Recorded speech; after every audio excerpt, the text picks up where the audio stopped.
Inside, inside, inside, inside.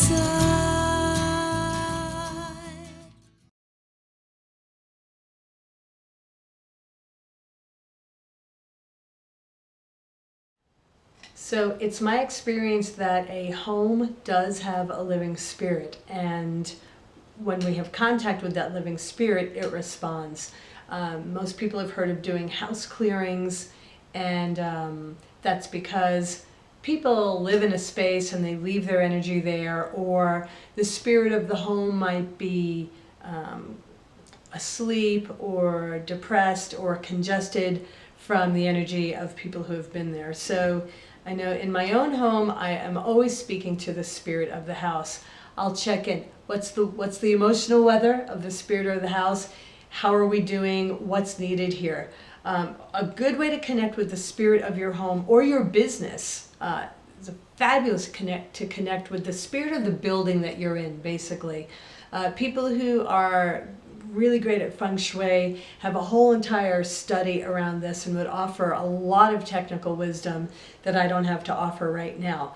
What I know is that everything has a living spirit. So whether it's your business, your office, or your home, or your car, yes, people name their cars, is to address the spirit and say, to tune in and use your intuition and say, how are we doing? And to check in with that.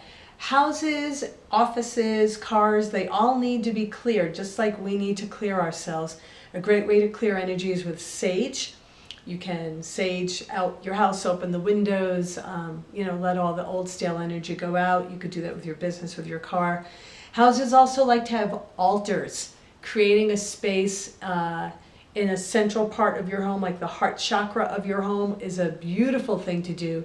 It's basically calling the heart awake within the home, and then that can feed and nurture all the people within it. Same with your business, same with your car, maybe a little tiny dashboard altar or something, or a crystal, something that signifies to you that you're a conscious being and that this seeming inanimate object is also a conscious being with a living spirit. We want to clear our environments because we want to have rapport and relationship with them. I had the experience of going through a massive business building with someone who wanted to learn more about the living spirit of the building. Massive building, and every single room was speaking. Every room was like, I represent this chakra, and here's what I need to help emanate that energy and do a good job in supporting that energetic in this particular room. And by the time we were done, the whole entire business became a being. Let me say it this way. I recognized the whole entire business as a living spirit that was a being with many arms that ended up extending itself and showing us exactly how it wanted to serve and how each room had its own quality of gift and presence to bring. So can a home have a living consciousness? Do they? I believe they all do.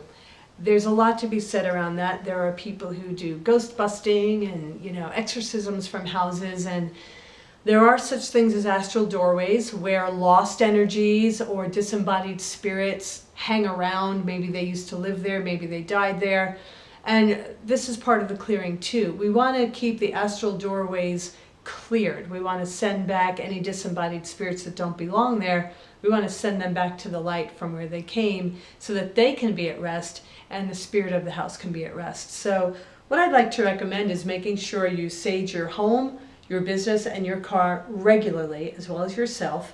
And if you're feeling really funky energy happening in your home, if there's just this feeling of sludge or heaviness, not only to sage and open the windows to get the old energy out, to also take salt and go around the outside parameter of the house and put salt all around the house.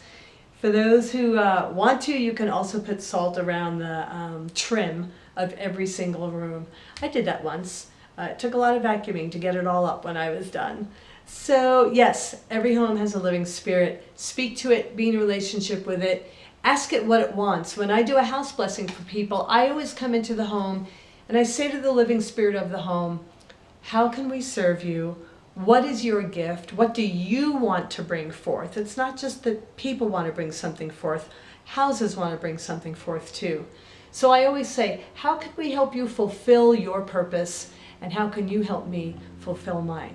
So house clearings, house blessings, and rapport, conscious relationship with your environments, makes a big difference for your life.